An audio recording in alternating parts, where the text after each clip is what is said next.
Hey, so Devon and I are doing a little video today on working with lenders and just like mortgage 101. So take a listen. I forgot to move the microphone very close for the first like 5 minutes, so sorry about that. And then I'm gonna put a link in the description right here so that if you are interested in talking with Devon about a loan and that pre-approval process, this little page that you go to will send him your contact information so he can reach out to you. I think that's pretty much it. And like, don't forget to subscribe and throw me a like or a comment. I always love hearing from you. And yeah, let me know what questions you have. Also, like, there's so much information about mortgages that I had a really hard time keeping this video short. We just like really got to chatting a lot, and it's a very in-depth subject. So if you have specific questions, don't be shy about just writing a comment underneath or contacting me directly. My contact information is above in the banner for the page. So yeah, no worries, just reach out. Happy to help you and enjoy learning about mortgages. Bye. I am sitting here with Devon Rowe. Devon is my trusted local lender here in Vancouver, Washington. Hello. And he's with Cardinal Financial Group, and he is going to share with us just a little bit about Mortgage 101, what you need to know as you are entering into this process. Okay. All right. So let's go. Let's do it. Okay, so the first question I have for you is, what are the different loan types? Okay, so there's a million loans, but there's not a lot of loan types. So you have FHA, you have conventional, those are the two most common. Then you have USDA, which is a rural home loan, also government loan. You have VA, and then you have jumbo. Okay. So you really only have 5, but then each one of these sprouts off another 100 loans of different things you can do under each one of those categories. So really there's only 5, but there's 1,000 different options under that. Okay. So what's the biggest difference? The two that I see the most are conventional and FHA. Okay. What are like the primary differences between those two? So it's a great question. So typically whenever you do a government loan, you're going to have a lower interest rate with a lower credit score. So they're a little more forgiving on lower credit scores. They're a little bit easier on first-time home buyers. And so some credit blemishes, little things like that, they're a lot easier to get done with some of the government loans. So a lot of people, first-time home buyers, are doing more FHA than they are conventional. If you have stellar credit, and even if you're a first-time home buyer, but you've got like a 740 or greater credit score, it's going to be more advantageous to go over to the conventional side. They do have a 3% down option with Fannie Mae, which is 0.5% less than the FHA's 3.5 minimum. Oh, okay. So there is the one option for that, but if you don't have great credit, the mortgage insurance and the interest rate are way higher with conventional, so it only pencils out if you have excellent credit. Okay. And then there are, also, what does FHA stand for? Federal Housing Authority, I believe. Okay. Yeah. That's like one of those words I say all of the time. Yeah. And I'm like, first-time home. No, yeah, Federal Housing Something? Authority, Okay. I believe is what All it stands for. Thank you. Yeah, and so it's one of the government loans. So you got FHA, USDA, and VA. Those are all the government. We call them govies, Yeah. so they're all government loans. And then your conventional and your jumbo are the just Like other businesses, private people coming in with their own money to lend. Right. Yeah. And then there's also the zero down options. Yep, and you can couple those depending on the state. Most of those are state specific, some are county specific, and you can couple those on the FHA or the conventional loan, and sometimes even the USDA and VA. Okay. Most common is FHA. Right. So whenever you see, I'd say 8 out of 10 of the DPAs, which is down payment assistance, which means zero down home loan, I'd say 8 out of 10 of those are going to be FHA, because that's more or less people that don't have the money saved up, typically don't have the great credit, the great long term on the job with a lot of savings and that kind of stuff. So to get a better interest rate, we'll go with the FHA route. And they also sometimes allow, not on the zero downs, but FHA will allow for a higher debt to income ratio, where you're capped out at a 50% hard. You can't go over that at all with either the zero down on the FHA, but with all conventional. So if you have your own 3.5% down on FHA, it's per AUS, which means per automated underwriting system approval. So we run an automated underwriting, and even if you're at like a 56% back end debt ratio, it might still approve with FHA, and you can still get the loan, but not with conventional. If it's 49.9, you're good. If it's 50.01, no loan. Right. So, and same with the zero downs, they do the same thing. And that goes on credit score. So you're either like, you can go to a 45 or a 50% debt ratio, depending on the tier of your credit score. Okay. So if your credit's higher, you can borrow more. Right, and the better your credit score, the better your interest rate also. Unless you're on a zero down. And then? Those are, you either qualify or you don't. Okay. So they're the same for everybody. And I think it's set up that way through the nonprofits that do this, where they can't discriminate, I think is where they're coming with that. Right. So it's either you're in or you're not in. That's so 620, 720, 820 credit score. If you're doing like the Washington bond, for example, that loan doesn't matter. It's either yes, I qualify, or no, I don't. Okay, I did not know that. Yeah, but everything else is credit score driven. Okay. If they're not a DPA. If it's not a down payment assistance. Correct. Then conventional, FHA, VA, USDA. All of them. All of them Jumbo are included. All tied credit to score. your credit score. That's one of the qualifying factors. Okay, But yes, it's a big one. Okay. It's a very big one.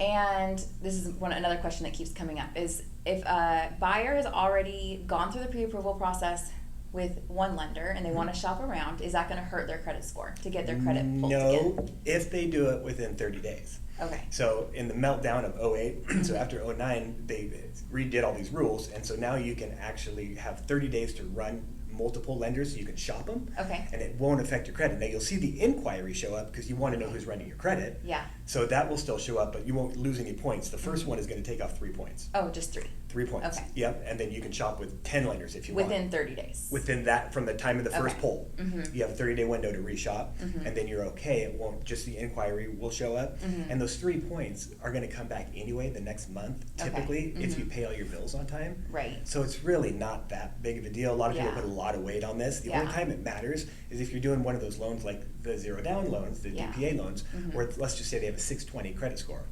requirement, and you had a 621. According to your Credit Karma, you're like, I don't want to run it because I might not qualify. I go to below my 620. Yeah. So those are kind of some of the things that people worry about.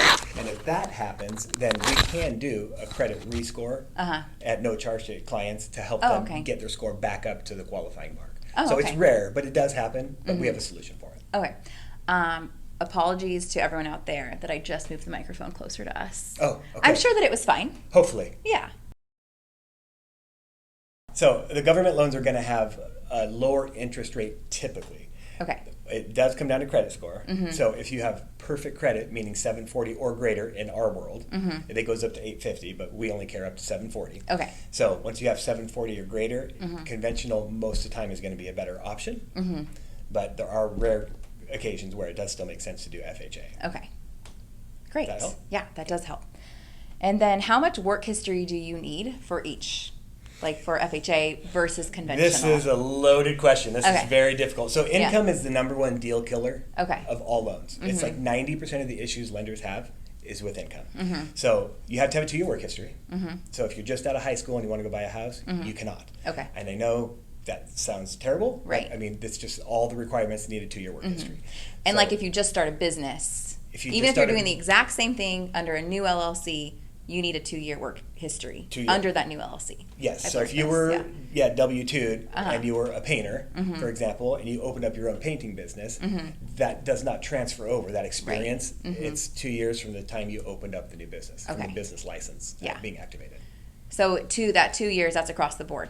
That's across the board, but then there's so many different layers to this. So FHA is a lot more forgiving on, so they'll do a 12-month average. Assuming you have your 2-year work history met, then they'll do like a 12-month average, where sometimes conventional is going to want a 24-month average. Okay. So if you're salary, no big deal. That's easy. We can figure it out as long as you have your 2-year work history. Question. Yes. The first loan I got was before I was starting my first job as a school counselor, my first career. And I had not even started that job yet. I just had a contract for employment. How come I got a loan? Because you already had a 2-year work history. No, I didn't, though. I hadn't been a school counselor yet.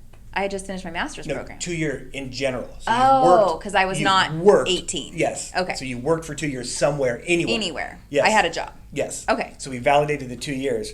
And then after that, so you can't use high school, but you can use college if it's under the same degree. So if you went to nursing school, for example, to your nursing degree, and then you had 1 day on the job at nursing, or just an offer letter that said, here's your salary of $75,000 a year, we can use that because we can couple it with the school to come up with your work history. That's exactly what they needed, was like the letter, the contract that I had so the then job. your school counts as your history now because you already had your 2-year work history. Yeah. So now we could use, if it's a salaried position or if it's a fixed number of hours, then we can use the offer letter. But if it's varying hours, so if you got like a job where you're like, I get $20 an hour, I get 30 this week, 40 this week, 50 this week, 38, whatever, it just varies. Now it's way more difficult to qualify for it because how are we going to figure out that income? It changes every paycheck or every month. So you need at least a 1 year with FHA and a 2-year history to average it out with conventional. So it does get more complicated when you have varying hours with hourly pay. So there's a difference between if you are on salary versus if you are hourly. And then there's 2 hourlies. There's hourly with fixed number of hours. They have a guaranteed minimum.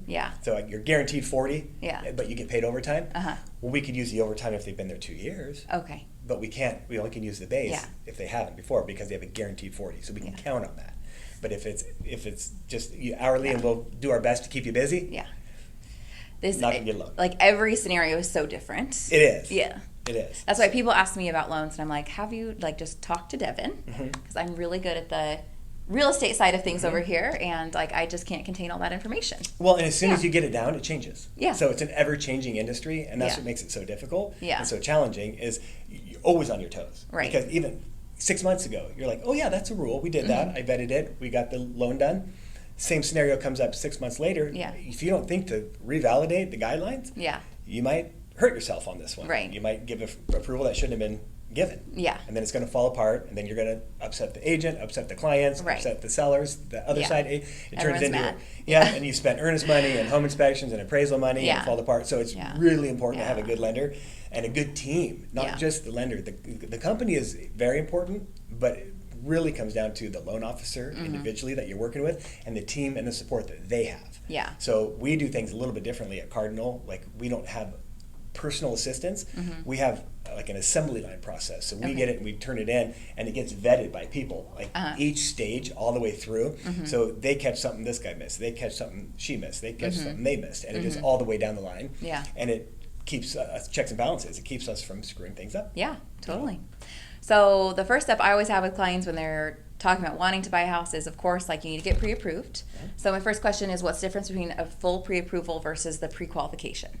Okay, so a pre-qualification is essentially I talked to you on the phone, I sent you a link, you did an online loan app, or we entered one manually over the phone or in person, so we have a loan application in the system, and I've verified basic information such as your pay stubs and your bank statements. So I know you have a job, I haven't validated the income yet, but I know it's there, so I'm kind of trusting what you're saying, looking at the pay stubs and making sure it makes sense, and if we're close enough, then that's good on that, and then we look at the bank statements. If you need 30 grand to close, do you have it? If you do, then yes, we've seen your credit, we have your application, we verified-ish your income and your assets because we've looked at them. We just haven't gone through the full vetting process. So it's good enough to get a pre-approval letter out so you can go look at a home. And then if you want the full, underwritten pre-approval, we don't underwrite every file up front because so many of them don't even ever turn into anything. It's really a waste of time for the underwriters to use those resources for that. But we do the AUS, the automated underwriting system. So we'll go through and we'll get all of their income documents that we need, and then we'll order their employment verification. So we'll have income validated for sure. It's signed off on. We know their income's there. We know their assets are there. We've run the automated system. It's already approved it. So as long as we put it in good information, we have good results. So it's all user error at that. If there's an issue, because we didn't put something right in the application, but if automated underwriting approved it, which is a Fannie Mae or Freddie Mac approval, then we're good. We should be good as long as the information was accurate. And then some clients get fussy, maybe fussy is a harsh word, about like they go through the whole pre-approval process, and then when they are under contract, they kind of have to do it again. And then underwriting like more and more documents, and they feel like it never ends. There's always more requests. So first off, remember, we're giving you hundreds of thousands of dollars. So yes, we're going to vet you pretty hard because we want to get paid back. That's how we stay in business. So there are definitely there's paperwork, there's requirements, and we're gonna have to meet them. So up front, we do the basic stuff. So I just want to get your pay stubs, your bank statements, your W-2s. I just want to make sure that everything checks out and it looks legit, right? And then we peel the next layer back of the onion. And it's just peeling different layers back. Well, you can't do that to everything up front because we don't have the title work yet. Yeah. Because we don't know what property they're going to offer on. Right. We haven't done the lien searches yet on them because we don't, you know what I mean? So there's Yeah. things that come down the road that you don't know until you know. Right. And that's the hard part. So we get as much as we can out of the way, and it really comes into good question asking from the loan officer too. Because a lot of them are just wanting to get the app done so they can turn it in and move on Yeah. to the next one. That's where you run into problems. You got to spend the time actually Like digging in talking and asking to people, the questions. asking the hard and questions. Totally. And it's uncomfortable for Yeah. our position. I know what everybody in every industry makes and earns. I mean, I don't know if your parents told you this, but my parents said it's never nice to ask somebody how Yeah. much they make, Right. right? Yeah. Well, I have to Yeah. every single time, and so Yeah. I'm digging in. Have you been divorced? Do you get child support? I mean, Right. some of these things we have to be careful Do you how have we any ask them. judgments against you? Yes, Yeah. yes, but those things that come up, you know, we can ask, do you have any additional sources of income? I can't ask if you have child support income. But then if you divulge it, then I can Oh, okay. then I can dig in. So Yeah. there's laws and Rules. rules against all that Okay, stuff. yeah. But we ask as much as we can legally up front, and then the rest of it, if it's not volunteered by the client, we're only going to find it as we start peeling layers back. Right. So we do the best we can, but there Yeah. definitely are times when we're going to miss something. And then when like a flag is raised of like there's this other financial scenario, then you need documentation to support it. Yes. And that's kind of where that comes in. Yep. of So then we'll more get a and more. divorce decree or the child support order. Well, then we realize, hey, we were going to count that income, but now we can't because let's say it was money coming to mom with 3 kids from the ex-husband, and he only pays every other month because he's kind of a deadbeat, for an example. Right. Well, now I can't use that even though it's on the divorce decree because Yeah. we don't have proof of it coming in. Yeah. You know, consistently. So those things we wouldn't know. Yeah. Because if they put on the application they want to use that income to qualify, they put what the amount is, they send us a divorce decree and the child support order. Yeah.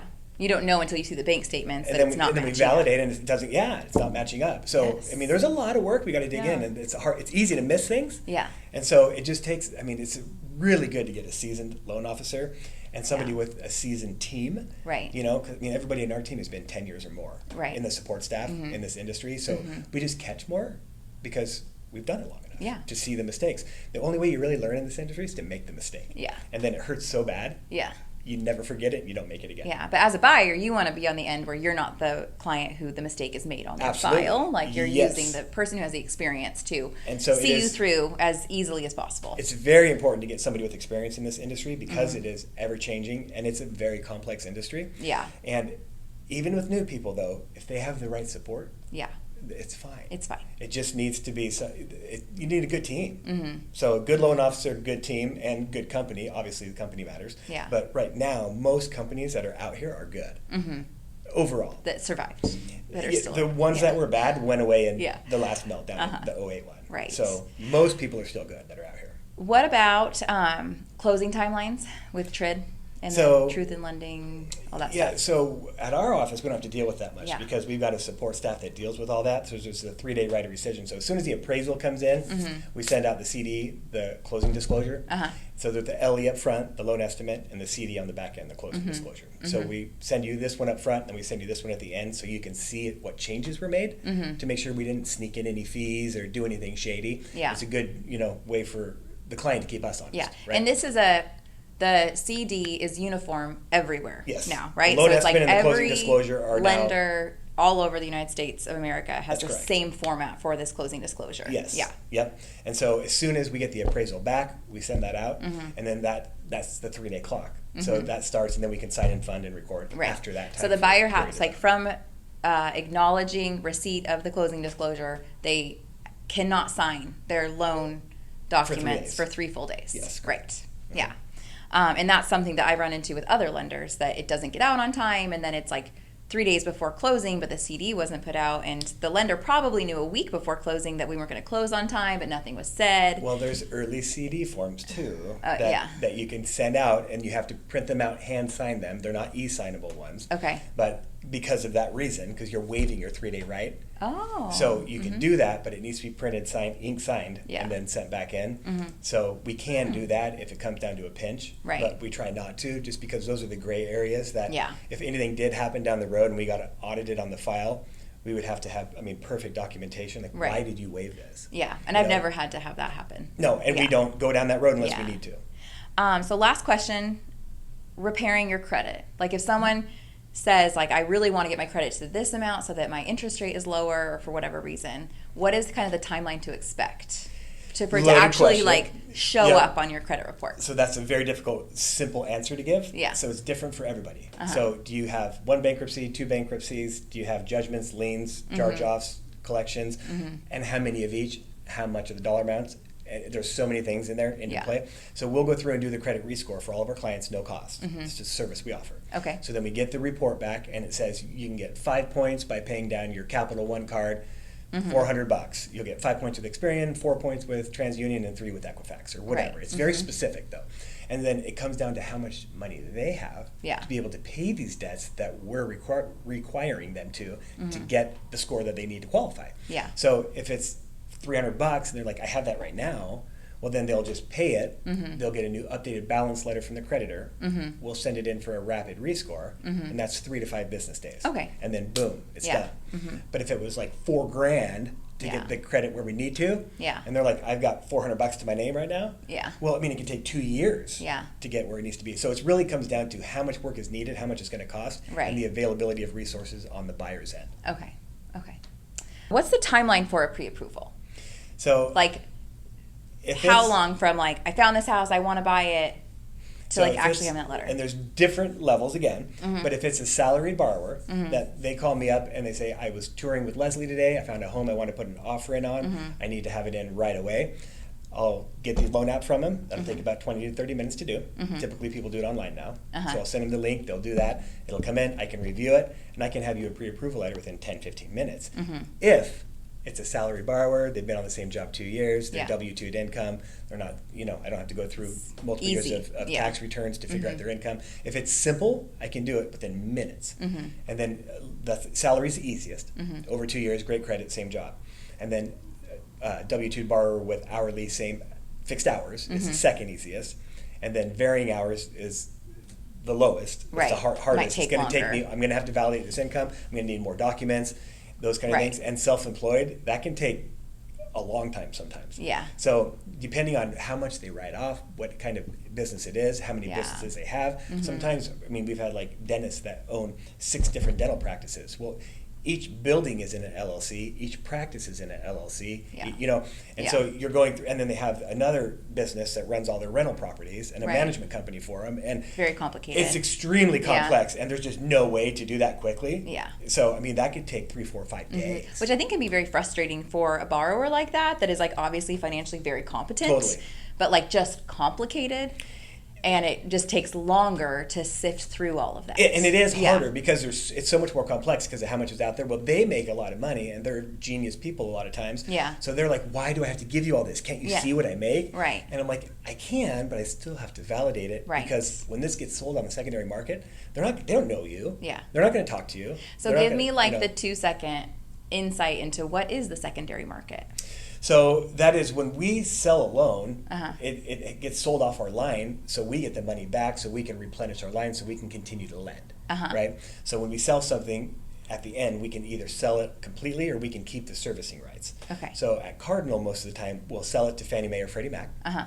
the 2 big government-sponsored entities, and then we retain the servicing rights. So then it still has, when you get your bill, it still says Yeah. Cardinal on it. 85% of the times. Okay. Sometimes we have to batch them up to sell them off because they're paying a lot to buy them.